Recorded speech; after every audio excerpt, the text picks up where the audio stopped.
sou o Lucas Gini e esse é o Freela Podcast, um programa de entrevistas com profissionais autônomas e autônomos. No episódio de hoje eu converso com a organizadora da Feira das Vegs, ativista e fotógrafa Nicole Zabucas. E eu vi que eu já não estava assim. Eu estava num lugar que eu sempre sonhei e não estava tendo o mesmo prazer de antes. Então foi quando eu percebi que eu já não, sei lá, tinha mudado mesmo. Aí é sempre melhorando, sabe? Então é bem louco, porque eu vivo numa assim, meu Deus, o que eu vou aprender agora, sabe? O que eu estou fazendo de errado que eu ainda não sei, porque tem muita coisa, envolve muita coisa. E que as pessoas que estão fazendo trabalhos grandes, elas também têm todas as crises que todo mundo que é freela passa. E tá tudo bem, entende? Todas essas crises e que a gente tem que se jogar mesmo. Oi, Nicole. Oi, tudo bem? Tudo bem contigo? Tudo certo também, feliz pelo convite em participar. Não, agradeço muito por você ter aceitado, de verdade. Ah, imagina, valeu você. Eu ouvi um pouco os outros episódios, achei muito legal. Queria eu antes ter ouvido um podcast assim, então feliz mesmo em estar aqui. Ai, que bom. Fico muito feliz que você tenha escutado e curtido. Vou começar então te perguntando como que você virou autônoma, freela. Então, não foi uma escolha. Eu comecei com a fotografia quando eu estava no ensino fundamental, assim, eu acho que eu estava no 9º ano, e já comecei a fazer uns trabalhos, porque foi surgindo, assim, fui fazendo curso de fotografia, e aí do nada eu já conheci alguém que precisava, e aí quando eu entrei no ensino médio eu vi que eu já estava trabalhando com isso, e eu não tinha vontade de trabalhar com outra coisa. Então, acaba que eu entrei sem querer e fiquei, assim. Eu cheguei a fazer alguns trabalhos, a trabalhar como CLT, mas nunca foi muito bom, assim, mentalmente para mim. Entendi. Nossa, você começou muito cedo mesmo.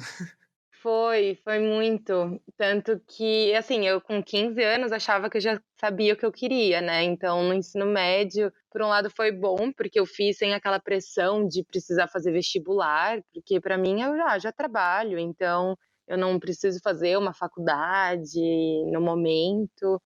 Mas as coisas na vida vão mudando muito, né? A gente acha que tem um plano certo e aí quando vai ver tudo desanda. E aí, como que você seguiu? Então, você chegou a fazer faculdade? Ou você continuou fazendo mais cursos de fotografia? Então, durante o ensino médio eu fiz muito curso, eu sempre fuçava curso de graça aqui em São Bernardo, que é onde eu moro, em São Paulo, então eu fiz muitos. Mas eu fiz o Enem e eu tive uma nota muito boa, tipo, minha redação foi muito boa, então eu conseguiria entrar em algumas faculdades. Então fica aquela pressão dos pais, né? Tipo, faz uma federal, como não? Já que você tem uma nota boa. E aí eu me inscrevi e falei, esse curso aqui eu faria. E era um curso de artes visuais. E me inscrevi numa federal de artes e passei. E era na cidade que meus tios moravam, né, em Goiânia. Então eu teria casa e faculdade de graça. Então eu falei, vou tentar. O máximo que vai acontecer é não dar certo. E eu fiz um semestre só, mas eu amava o curso, mas ao mesmo tempo foi aí que começou a mudar muita coisa, tipo, aqui em São Paulo eu tinha muitos contatos já, por trabalhar há bastante tempo com foto, então eu tinha vários trabalhos, e quando eu fui para lá eu me vi recomeçando, e isso me deixou muito confusa, porque parecia que eu estava jogando fora tudo que eu construí. E eu também tinha síndrome do pânico, e aí lá atacou, comecei a ter bastante crise, voltei para me tratar, passar na médica, e aí eu resolvi não voltar.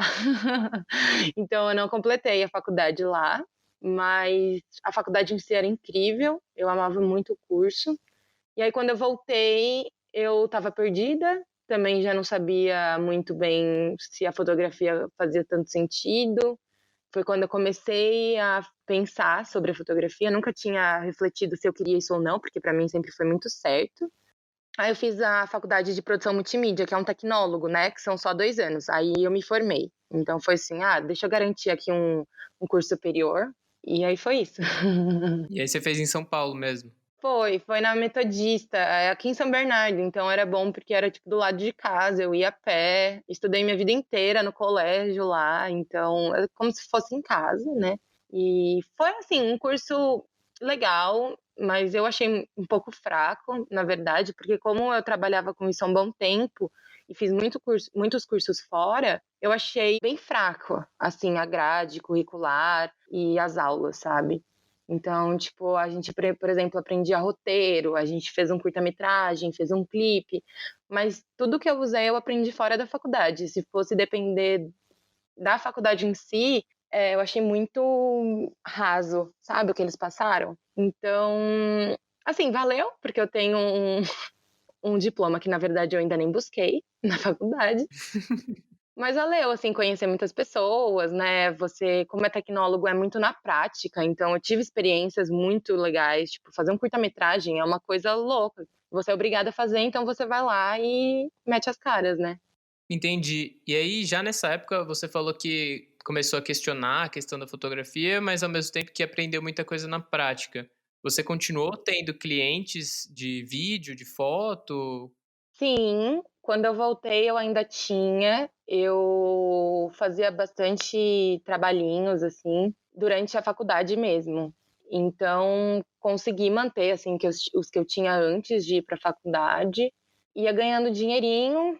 Teve uma época que eu peguei bastante freela e consegui guardar uma grana, porque, né, morando com os pais, eles pagando faculdade, assim, tudo que eu ganhava, na verdade, assim, puro privilégio, né, eu guardava basicamente.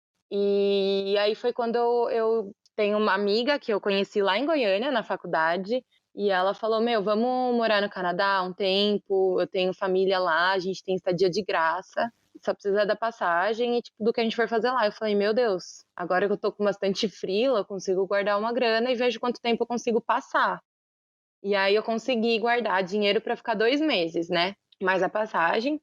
Mas aí desandou mais ainda a minha fotografia quando eu fui para lá. Eu até fui pensando em fazer algum curso de foto fora, né, isso vai ser bom para o currículo, mas eu fui, decidi não fazer porque a grana não daria, a grana só daria mesmo para ficar 2 meses, tipo, me virando. Só que aí eu fui para lá, acabei gostando muito de lá, consegui um trabalho e fiquei 6 meses, 7 meses na verdade. E aí nesse tempo eu basicamente nem fotografei, assim. E aí foi quando muita coisa mudou e eu comecei a me distanciar, né. Que muita coisa mudou, desculpa a pergunta. Muita coisa, acho que eu mesma mudei muito, porque morar fora foi uma coisa que, nossa senhora, dá uma loucura na sua cabeça, porque ninguém te conhece. Eu fiquei distante por ter trabalhado em bar, eu tinha, assim, meu tempo era trabalhar no bar e depois era fazer o que eu queria, conhecer os lugares, e eu não tinha vontade de fotografar. E eu também me tornei vegana, né, antes de ir para o Canadá eu já estava vegana há 6 meses.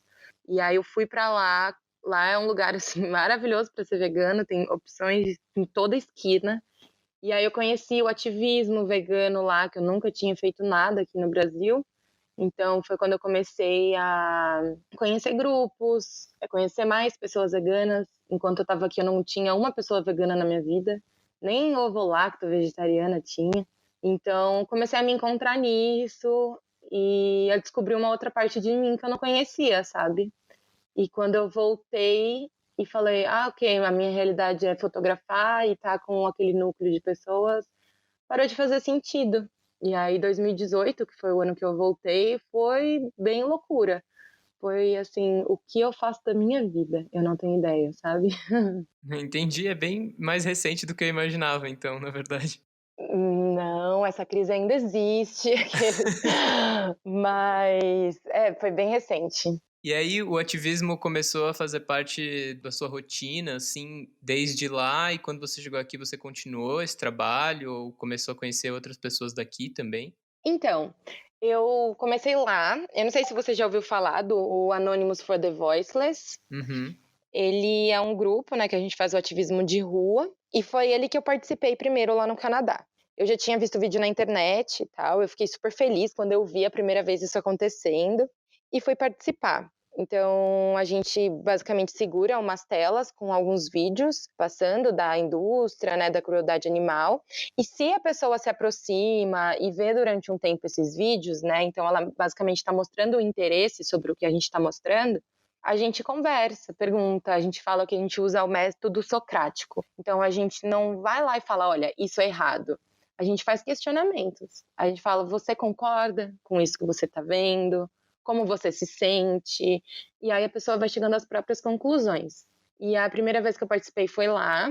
Eu só segurei a tela, eu não conversei, porque era a primeira vez que eu estava participando. E foi uma experiência doida, porque, sei lá, você vê a pessoa na sua frente vendo aquela imagem que você tá carregando e a pessoa começa a chorar, sabe? E aí você começa a chorar junto. Mas você tá com uma máscara, né? Então a pessoa nem vê você, é como se a gente fosse uma estátua mesmo, e o que importasse é só a imagem, né? E a partir disso eu comecei a conhecer outros movimentos lá. E quando eu voltei, o pessoal estava começando a fazer o Anonymous for the Voiceless aqui no Brasil. Sei lá, acho que estavam no primeiro mês. E aí eu fui. E nisso eu comecei a conversar com mais pessoas veganas. Como eu ainda tinha um dinheirinho guardado do meu trabalho lá no Canadá, eu tinha uns meses seguros para eu fazer as minhas coisas aqui. Falei, vou me jogar, vou em tudo que aparecer de ativismo para eu entender melhor esse mundo. E tava me dando prazer, sabe?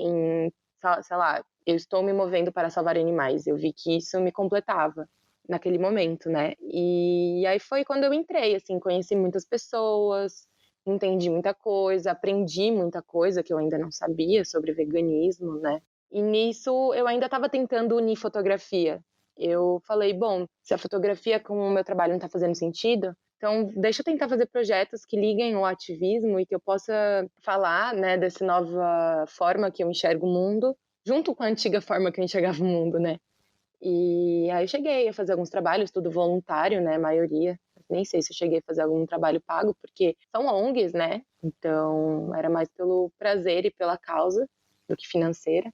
E durante um tempo foi muito legal. Eu consegui, sabe, juntar os dois. E como que isso foi evoluindo para hoje ser uma parte bem grande também do seu trabalho, né? Não é só trabalho voluntário, imagino. Hoje, na verdade, a fotografia já quase não faz tanta parte assim da minha remuneração. E nem tanto mais da minha vida assim como hobby. Eu tô numa crise bem forte ainda. Talvez eu esteja saindo dessa crise, porque eu participei lá do programa, né, do Arte na Fotografia. Porque eu estava nessa crise existencial, eu falei, eu não sei qual é o papel da fotografia para mim.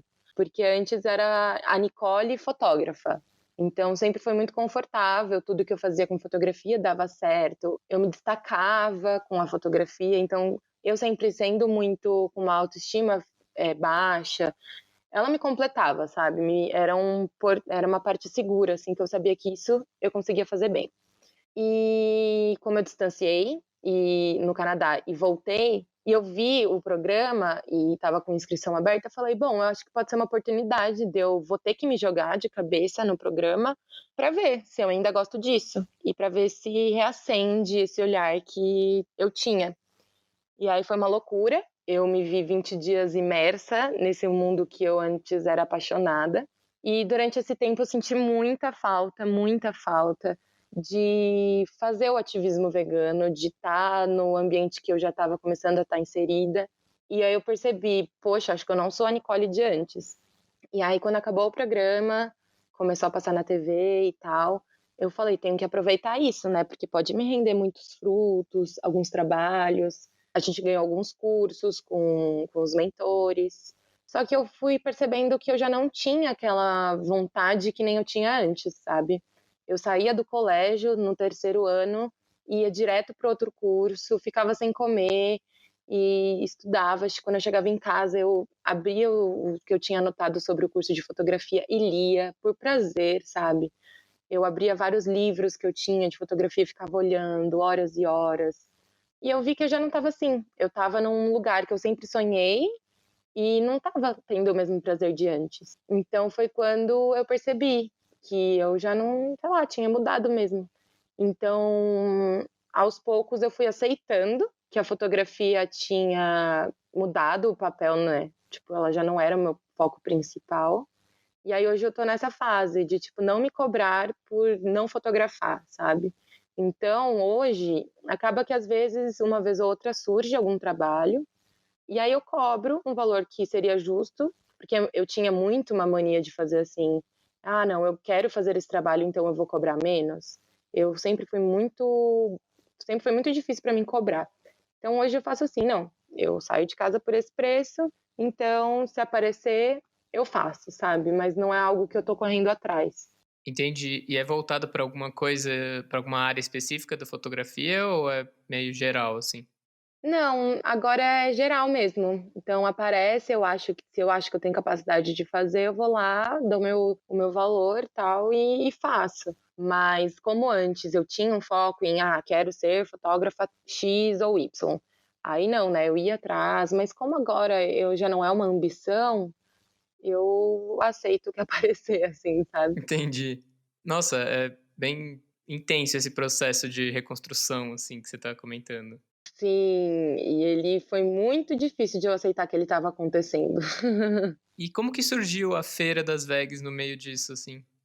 Eu tenho uma amiga, que foi essa mesma amiga que eu fui morar no Canadá, e ela também trabalhava com fotografia. Quando eu entrei na faculdade, ela estava super começando, ela ainda nem tinha minha câmera, ela até comprou a minha câmera antiga, e eu fui ensinando, tipo, a primeira coisa que ela aprendeu de fotografia foi comigo, e ela engatou também, estava fazendo vários ensaios, estava super bem, e ela também cansou da fotografia, a gente foi meio que na mesma hora, e ela mora em Goiânia, né, e ela começou a fazer uma feira lá em Goiânia com outras meninas, e seriam só expositoras mulheres.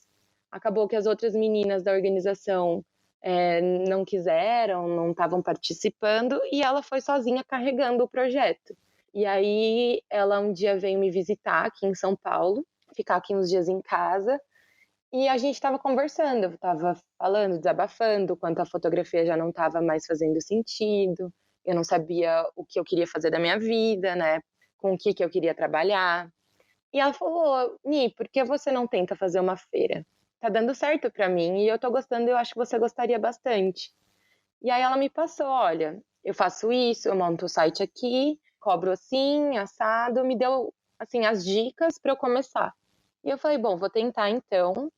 E aí ela não é vegana nem nada, então eu falei: "Ok, posso pegar essa ideia, né, de apoiar o trabalho de mulheres, que realmente é muito incrível, e adicionar outras coisas que eu acredito, né". Então veganismo, um veganismo acessível, um veganismo ligado a outras pautas sociais, e fui atrás de lugares, mas assim, eu não sabia a menor ideia onde eu estava me enfiando. Tudo isso aconteceu em 2018, é isso? Tudo isso foi em 2018. Quando eu olho, assim, parece que eu estava para 2018, parece que eu só estava na cama, de molho, tendo crises existenciais, mas ao mesmo tempo muita coisa aconteceu. Entendi. E pra começar, você assim, a primeira feira que você organizou, como que foi ter contato com as pessoas? Como que assim, a partir do momento que você idealizou essa ideia, como você começou a colocar em prática? Foi uma porrada de aprendizado, assim, mas porrada no sentido de doeu mesmo, sabe. Porque eu fui, buscar alguns lugares, e aí eu falei: "Beleza, vou pegar o custo do aluguel do espaço, vou dividir pelo tanto de expositora que eu consigo colocar, elas me pagam, eu pago o espaço e tá tudo bem". E nessa eu fui sem pretensão de ganhar alguma coisa, porque eu queria fazer algo baratinho para saber se daria certo, né. Porque vai que me pagam dinheiro, ninguém vende nada, aí não dá certo. Então fiz isso. Só que aí você começa a descobrir que você precisa de muita coisa para fazer uma feira. Aí você descobre que tem que ter uma segurança, aí você descobre que você tem que gastar com papel higiênico, com o saco de lixo, com o sabonete do banheiro, com se a eletricidade da casa aguenta. E aí você começam a surgir 1000 demandas que eu não tinha planejado, porque eu realmente não sabia. Beleza, eu divulguei como no Instagram, no Facebook, falei: "Ah, eu acho que vão, sei lá, 60 pessoas", eu não tinha noção de quantas pessoas poderiam ir, de quanto era muito. Tanto que tinham algumas rodas de conversa e eu tinha separado um espacinho super pequeno, porque eu achei que seriam, sei lá, meus amigos que iriam ver a roda, sabe. E aí, enquanto eu estava lá na feira, que nem uma doida, correndo de lá pra cá, resolvendo um monte de BO, eu começo a ver que a feira tá lotada, e uma hora dentro da casa não tinha nem como andar direito. Eu fiquei: "Meu Deus, o que que tá acontecendo? Como essas pessoas vieram parar aqui?". E aí, no final do dia, eu vi que 300 pessoas tinham assinado, que entraram na feira. E eu fiquei: "Meu Deus, como assim 300 pessoas? Da onde elas surgiram?". Então, eu vi que poderia dar certo, né, mas aí eu tive que refazer toda a conta, porque seria inviável, né, eu cobrar só o aluguel, sem contar que é muito trabalho, não é só no dia da feira, né, é o mês inteiro que eu tenho que planejar, entrar em contato com as pessoas, enfim, divulgar. E aí na segunda também aprendi mais um monte de coisa, aí aprendi sobre, tipo, do nada você vê que você tem que estar pesquisando sobre, sei lá, ser eletricista, sabe. Aí eu lembrei da minha aula de física que eu aprendi o que era volts, o que era watts, o que era não sei o quê. E aí do nada você tem que aprender isso, você tem que saber de tudo quando você organiza uma feira. Então, é todo dia aprendendo alguma coisa. Cara, que doido. E você descobriu como que 300 pessoas chegaram na primeira edição? Então, na primeira edição, não, porque eu no dia, tipo, coloquei no caderninho para colocar o nome e o e-mail, e assim, não sei de onde eu tirei e-mail, porque óbvio que eu não ia pegar 300 pessoas e digitar aquele e-mail, sabe, eu nem entendi a letra das pessoas. Mas aí depois eu parei para pensar: "Bom, preciso, saber como elas chegaram aqui". E aí eu, na hora de entrar, eu coloco o nome e como você achou a feira, né. Uhum. E eu descobri que a maioria das pessoas vão por indicação de amigos, depois é pelo Instagram, então eu falei: "Nossa, então eu acho que eu estou sabendo divulgar", porque muitas pessoas foram pelo Instagram. E também na primeira edição, acaba que como eu faço muito ativismo, tal, eu acabo conhecendo muitas pessoas do meio, e eu pedi, tipo: "Ô, você que tem aí muito seguidor, rola você postar?", tipo, umas pessoas que eu tinha um pouco mais de contato, assim. Uhum. E aí muitas pessoas ajudaram, falaram: "Ó, tá rolando uma feira, tal, segue lá, tenta ir". Então acho que isso ajudou muito no começo. E pelo Facebook também eu dei uma impulsionada, tipo, sei lá, coloquei R$ 20 para impulsionar o evento, e aí as pessoas foram chegando. Cara, demais. Eu costumo perguntar como que ferramentas, assim, que você usa para conseguir clientes, mas aí acho que você vai ter respostas muito diferentes, porque eu imagino que hoje tenha como público não só um pouco da fotografia, como você falou, mas chamar as pessoas para o evento, como você estava comentando agora, e também conseguir expositoras, né? Sim, expositora, no começo eu achei que ia ser bem difícil, eu fiquei bem desesperada. Mas tem muita gente que produz, sabe? Ainda mais hoje em dia que tá todo mundo desempregado, é uma forma de ter um sustentinho a mais enquanto não acha um emprego, ou mesmo se tem um emprego que não paga bem, de você complementar a renda. Então tem muita coisa. Mas, apesar disso, né, muitas pessoas não veganas que fazem coisas veganas hoje em dia. E a ideia da feira é essa, de você apoiar quem acredita no que você acredita. Então são mulheres, mulheres veganas. Óbvio que eu não consigo colocar só veganas, então tem muita gente, muita pessoa vegetariana ou ovo-lacto, mas eu acho que até agora eu não coloquei, acho que só na primeira edição tinha, sei lá, 2 meninas que comiam carne ainda. Mas assim, mesmo sobre isso, né, de como conseguir cliente, eu vejo que na feira, maioria é por indicação, e eu vejo que na fotografia também foi, muito mais indicação, porque eu nunca fui muito boa de vender, assim, meu trabalho, sabe, nunca fui boa de falar: "Olha, meu trabalho é bom, olha o que eu já fiz". Tem pessoas que são minhas amigas e não sabem de trabalhos super grandes que eu já fiz, porque eu não consigo vender, assim, eu não sei qual é esse meu problema com isso. Mas maioria era indicação, quando você vai fazer um trabalho e lá tem uma pessoa que também trabalha na área, às vezes ela não pode fazer tal trabalho, ela vai lá e te indica. Então eu acho que um segredo, assim, para o freela é sempre tratar bem as pessoas, sabe. Porque a pessoa, ela vai ver que você é gente boa, que você tem um trabalho bom, e isso você colhe frutos por isso, sabe. Sim, sim, faz sentido. E aí, em relação à organização da feira, você falou até que fica o mês inteiro. Eu não sei se tem uma periodicidade mensal. Eu não reparei, na real, se, se acontece todo mês. Então, o meu objetivo é fazer todo mês. Eu ainda tenho receio de não ser grande o suficiente para toda feira ter bastante público, né, mas eu fiz já a primeira, aí depois a segunda foi depois de 2 meses, mas a terceira foi 1 mês depois, e essa daqui também está sendo 1 mês depois da outra. Então vão ser 3 seguidas, e eu vou ver como vai funcionar. Mas eu pretendo fazer todo mês, também para eu tentar me sustentar com isso, né, porque é um trabalho grande que eu tenho, e assim, eu gosto muito, tenho gostado muito, apesar de muita dor de cabeça, e é uma coisa que eu acredito, sabe, eu consigo envolver diversas coisas, então eu penso em mais para frente fazer exposições de fotografias com mulheres, quem sabe veganas, falando sobre esse assunto. Então eu consigo envolver na feira diversas coisas que eu faço, ou que eu acredito, ou que eu já vivenciei e posso levar, sabe. Então, é um objetivo ter todo mês. E você, por enquanto, organiza todo o processo sozinha, né? Sim, eu organizo sozinha, mas no dia eu tenho que chamar algumas pessoas para ficarem de apoio, então eu chamo, tipo, sempre 2 amigas e elas ficam no corre, porque são, sei lá, na próxima vão ser 40 expositoras, então são 40 pessoas me procurando durante o dia, sabe. Então é: "Nicole, eu preciso de uma tomada. Nicole, eu não trouxe extensão. Nicole, a iluminação quebrou. Nicole, a música parou". Então, são 1000 coisas que eu tenho que fazer, que sozinha não tem como fazer bem. Aí eu preciso realmente contratar 2 pessoas para ficarem de apoio e resolverem o que eu não precisa de mim, e se precisa de mim elas me chamam, tal, e eu vou: "Olha, resolve desse jeito".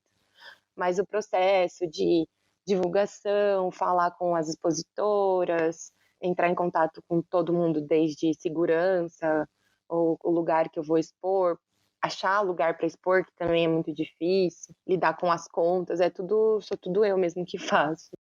Entendi. E essa experiência você foi adquirindo mesmo, assim, pelo que você contou da sua trajetória, você nunca tinha feito várias dessas coisas que você acabou de falar, por exemplo. E você foi adquirindo a experiência na primeira edição, basicamente.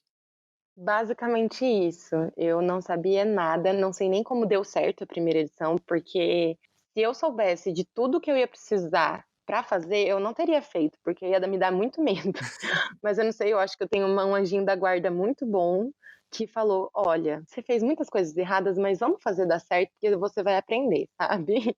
Então, a última feira foi a mais tranquila, a segunda eu ainda tinha errado bastante, mas assim, ainda bem, ninguém saiu no preju, todo mundo vendeu bem, tudo deu certo, na medida do possível, sabe.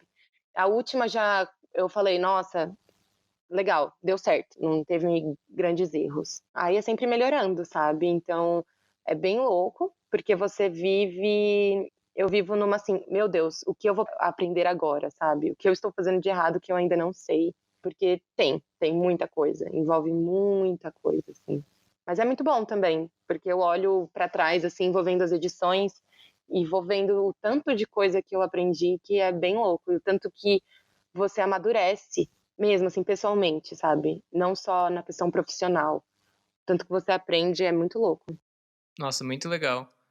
Queria saber como que você lida, se você tem uma rotina, assim, de trabalho, como que você lida, até porque tem pelo menos 2 momentos mais claros aí, que é o dia da feira, que é obviamente dedicado a ficar resolvendo todo tipo de problema, como você falou, Uhum. e a preparação para ela, né. Como que você lida com o seu tempo e até equilíbrio de vida pessoal no meio dessas coisas? Isso é uma coisa que eu ainda quero mudar muito. Tanto quando era fotografia eu tinha essa dificuldade. Acaba que a feira tem o mesmo problema, que é, eu passo muito tempo, então vai, quase que um mês inteiro, fazendo um trabalho ali, um trabalho aqui, e tenho dias muito ociosos. Então, como eu sou uma pessoa muito ansiosa, não combina com dias parados. Então, com fotografia era muito difícil para eu lidar com não saber quando era o próximo freela, por exemplo. Tinha mês que eu ganhava super bem e tinha mês que eu ficava o dia inteiro sem fazer nada, todos os dias. E eu me sentia meio inútil, falava: "Por que raios você não tá trabalhando todo dia num lugar certo?". A feira, por mais que eu saiba que vai ter o dia da feira e que tá tudo certo, tem dinheiro entrando e tudo mais, tem dias que eu fico o dia todo resolvendo coisa, ligando para não sei aonde, fazendo tabelas, planilhas e contas, e tem dia que não, que eu já resolvi o que eu precisava resolver e posso fazer o que eu precisar fazer, posso sair e tal. Por um lado é muito bom, porque é um privilégio, né, eu não ter hora, eu posso acordar tarde, eu posso dormir cedo, eu posso fazer o que eu quiser, mas é difícil saber lidar. Então tem hora que eu saio, mas eu falo: "Nossa, preciso responder isso daqui da feira". Então separar o que é pessoal e o que é trabalho ainda não existe, é como se fosse uma coisa só. E tem o seu lado bom e tem o seu lado ruim, né. Entendi. Até a própria feira acontece de final de semana, né, então meio que já mistura obrigatoriamente, pelo menos uma vez no mês, né. Sim. Não, eu não tenho ideia de quando é sábado, de quando é segunda. Pra mim é tudo a mesma coisa, assim, sabe. Só muda, assim, de, eu quero tem dia que eu realmente é domingo, eu não tenho ideia, eu tô tipo: "Nossa, preciso resolver o aluguel da mesa". Mas aí, tipo: "Oh, putz, eu não consigo ligar porque ninguém tá trabalhando hoje", sabe. Então, várias coisinhas que de final de semana não funcionam e eu preciso e eu não e, tipo, na minha vida não existe, sabe. Entendi. Aí em relação à grana, você até falou da primeira vez que você organizou, que você não tinha intenção de ganhar nenhum dinheiro com isso, que se empatasse a conta estava beleza. E como que isso evoluiu, assim, como que tá hoje? Então, na primeira eu sabia que era um investimento, sabe, para eu saber como funcionava fazer isso, e para eu aprender e ver se teria público. Então eu falei: "Tudo bem, se eu perder dinheiro é um investimento, porque se der errado, eu não faço mais nada e se der certo eu continuo e refaço o cálculo, né". E aí deu certo. Aí na segunda eu consegui tirar bem pouquinho, na terceira também, porque, eu fiz meio em cima da hora, então eu coloquei poucas expositoras, e a única data que tinha disponível era, tipo, no meio de um feriado, estava frio pra caramba naquela época, e tinha jogo do Brasil no dia, então eu sabia que o público ia ser bem menor. Então eu falei: "Bom, não vou encher de expositora, porque não adianta nada eu ganhar, dinheiro, mas ninguém vender nada, porque aí se ninguém vender nada não vai querer ir na próxima". E também não vai ser uma feira legal, sabe, de tipo um monte de expositora com 5 pessoas indo visitar. Então eu falei: "Tudo bem, vamos fazer acontecer para eu aprender e não ter muito dinheiro agora, mas vai ser uma experiência, pra na próxima dar tudo certo". Aí nessa próxima, eu, lógico, não tô no negativo, mas também não tô ali pagando contas, porque, é um investimento que eu fiz também, né, de trazer a Sandra pra Pacapim, não sei se você conhece. Super. Eu não sabia que ela vai na próxima, tô felizão agora. Ela vai, ela é uma ativista incrível e que eu acho super necessária no movimento, sabe, e é por isso que eu gosto da feira, porque eu consigo realmente escolher o que tá lá, sabe. Então, é o veganismo que eu acredito, junto com o trabalho. Então pra mim é muito prazeroso, por mais que eu esteja resolvendo BOs, tipo, organizar eventos é resolver BOs. Pelo menos é pra algo que eu sei que, é bom pra mim e para o que eu acredito, como um mundo melhor, sabe. Então, enfim, eu vou conseguir trazer a Sandra, tipo, vou dividir a passagem com ela, que ela também vai dar uma oficina, que aí isso ajuda no custo, mas é um custo que, assim, eu não teria normalmente, né, mas é um investimento, porque tanto pra feira, né, porque é a Sandra, então eu quero muito que as pessoas saibam que é uma feira que tem sim um posicionamento político e ético e anticapitalista, e é tudo que a Sandra representa, né, quanto para divulgação, que também é muito bom. E aí eu espero, agora eu tô reformulando a feira, né, eu junto com uma amiga que trabalha com isso, com algumas dinâmicas de design thinking, eu nem sabia que isso existia, mas aí eu passei a descobrir, e passei a saber, na verdade, né, com essa minha amiga, e ela vai me ajudar a estruturar a feira como um negócio social, sabe. Então, até agora eu só fui fazendo, eu não estruturei nada, eu só fui na vibe da vida. Então agora eu vou, não, olha, vamos lá, você investiu o que você podia investir, a feira já está crescendo um pouco, então o que você precisa para estruturar, para quem sabe você viver disso, o que você aprendeu até aqui, o que você precisa mudar. Então agora eu tô parando para pensar isso e estruturar para eu tentar mesmo ter como um trabalho fixo isso, sabe? Sim, sim, entendi. Minha experiência de gestão de eventos também é zero, então, só para esclarecer, a questão do seu rendimento fazendo o evento é o quanto cada expositora te paga para participar, é isso? Exatamente. E aí tá um problema, porque a ideia inicial da feira era: as feiras que existem, elas cobram bem caro para expor. Então, eu acho que quem está começando não tem esse dinheiro para investir e arriscar, porque você pode ir para uma feira e não vender nada. Mas, em contrapartida, né, você tem uma divulgação, você tem um contato com o seu público, você consegue entender algumas coisas.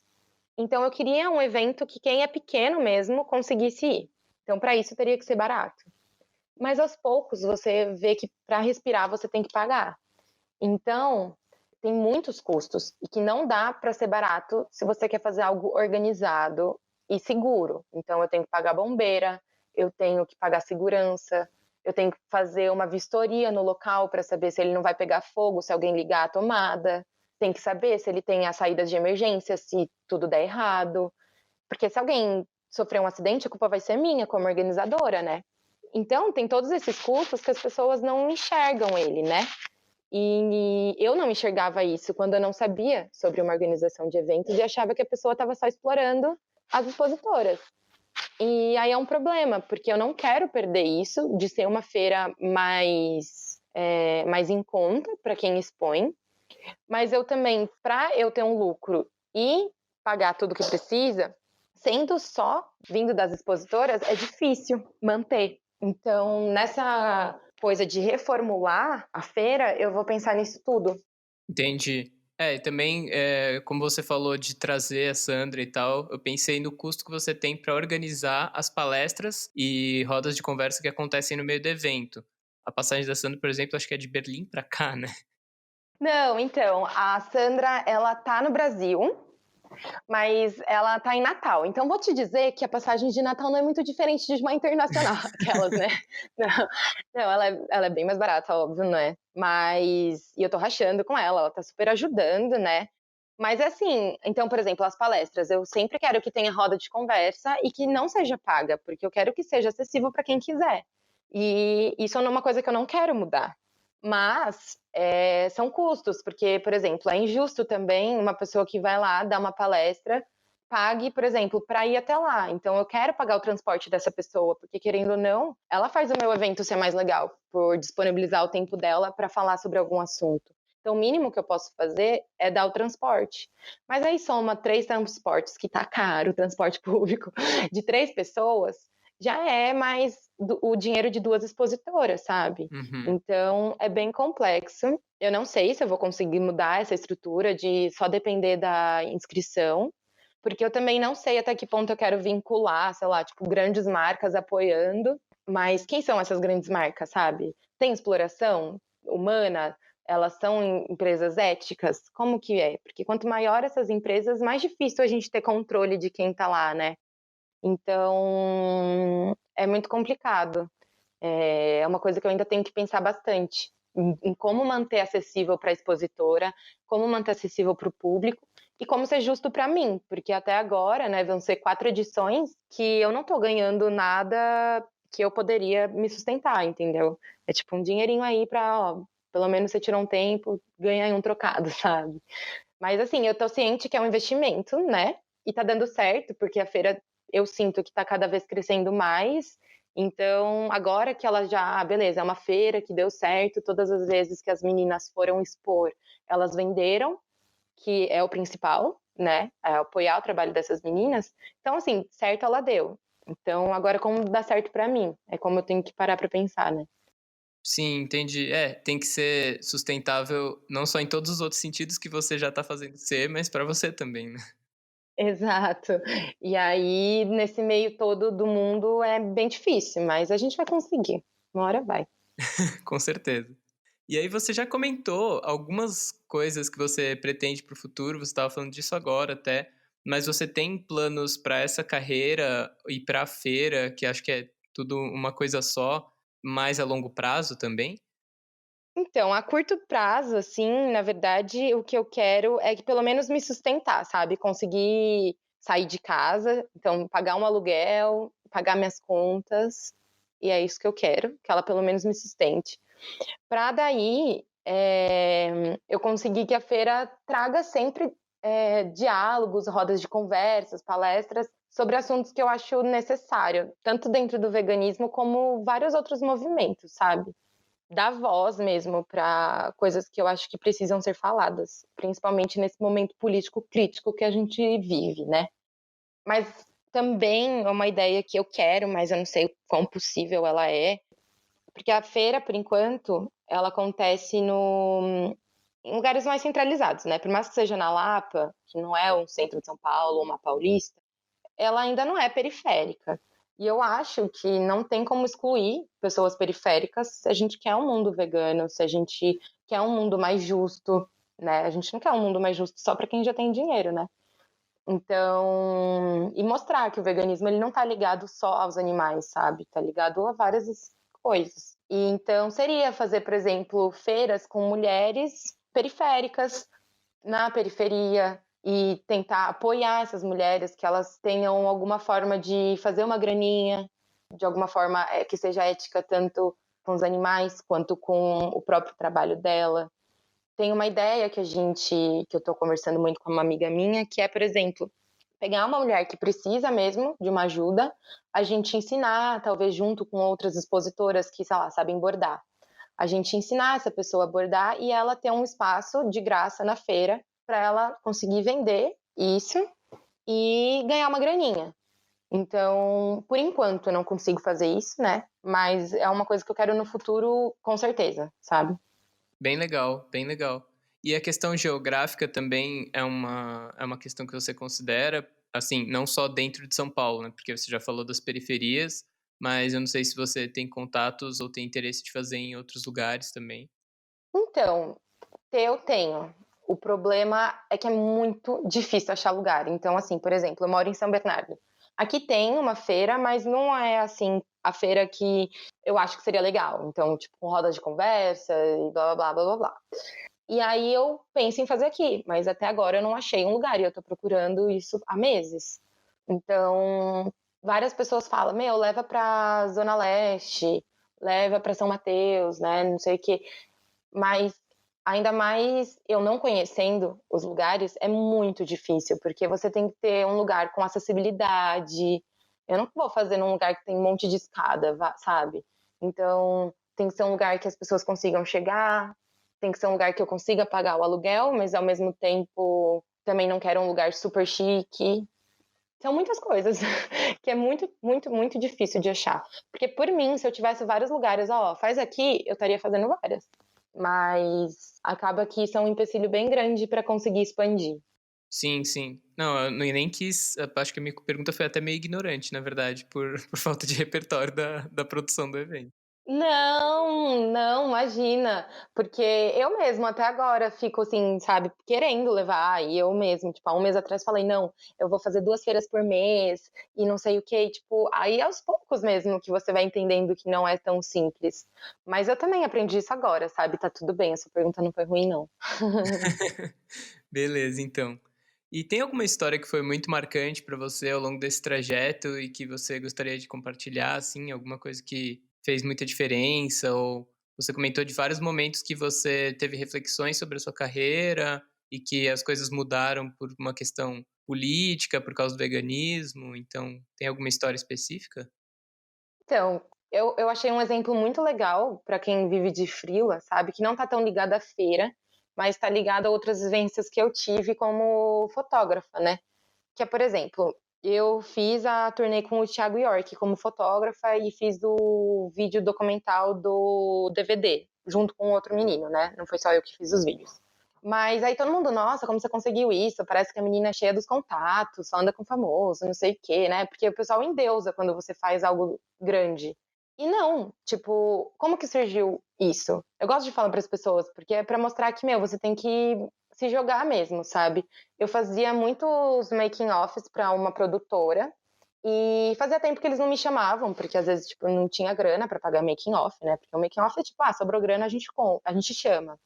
E meu amigo trabalhava na produtora e ele falou: Ni, amanhã eu vou fazer um clipe com o Thiago York e com a Sandy e tal, que a gente tava saindo. Eu falei: eu posso fotografar o making off? Não precisa nem me pagar. É só porque eu, tipo, tava com saudade de fotografar e podia ser um portfólio legal pra mim. E aí eu fui de graça mesmo. E lá eu tava fazendo as fotos. E aí foi quando o Thiago York falou: posso ver suas fotos? E eu dei minha câmera e ele viu minhas fotos. E aí ele gostou e falou: olha, eu vou fazer uma turnê, eu preciso de alguém para fotografar, seria tal, tal, tal. Tá afim? E aí eu fiquei tipo, quê? Não entendia nada, sabe? E aí, do nada, eu tava indo pra turnê, sabe? E, tipo, quando eu comecei, né, quando eu tinha, tipo, 14 anos, era meu sonho de princesa fazer uma turnê com um artista famoso e blá, blá, blá, e não sei o quê. E aí, do nada, eu tava vivendo isso, sabe? Num momento que, pra mim, era muito importante ainda como fotógrafa, né? Então, é algo que me marca, assim, até hoje, porque em outros aspectos da vida, porque foi algo que eu fiz sem esperar uma troca financeira, sabe? Eu fiz por amor mesmo, por querer, por, tipo, isso vai ser bom para mim em outros aspectos, e por vontade de estar fotografando. E aí, isso, eu colhi frutos depois.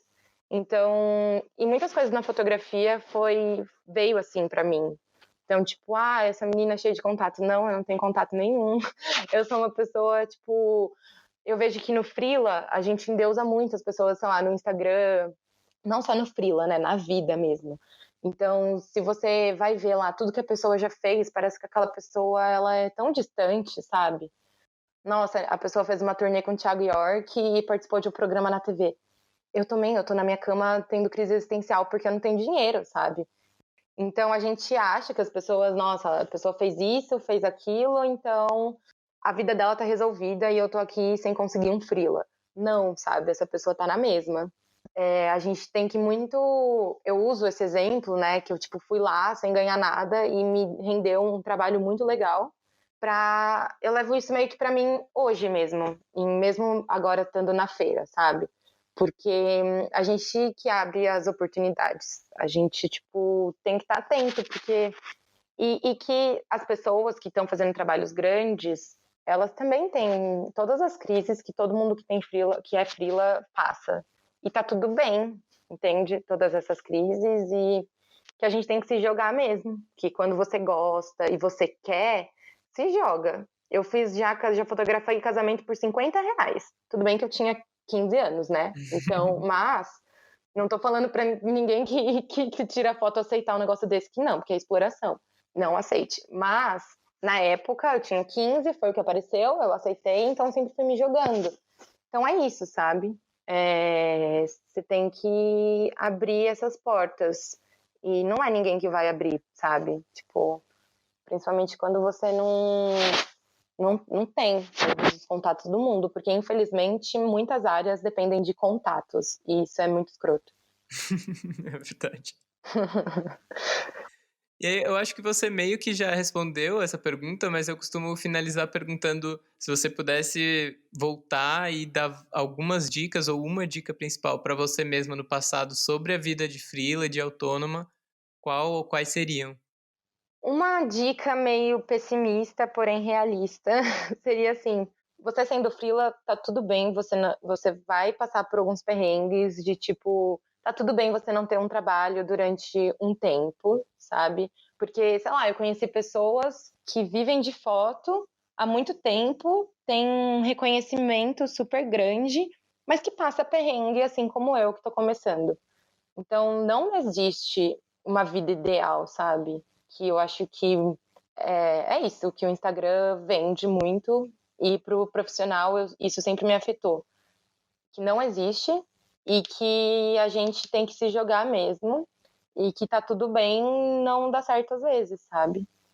E que tá tudo bem mudar também. Eu acho que isso foi um aprendizado bizarro em 2018 e 2019 para mim e não se apegar, sabe, aos objetivos que a gente sempre teve, porque eles podem mudar. Legal, é bem, como a gente falou, muito intensa essa transformação e acho que é uma dica importante, mesmo que não se passe por uma mudança grande. Sim, e tanto dentro da fotografia mesmo, né, porque uma época eu só pensava em fotografar pessoas, era muito engraçado, porque eu via fotografia de natureza e eu ficava tipo: "Que coisa mais chata, eu não quero ver os bichos". E hoje em dia, tipo, a minha vida é movida a bichos, então é muito louco, as coisas mudam, então tá tudo bem. Cara, demais, muito legal, muito legal. Muito obrigado por ter contado essas histórias e compartilhado a sua experiência, Nicole, de verdade. Não, obrigada a você, o projeto é muito legal, vou continuar acompanhando.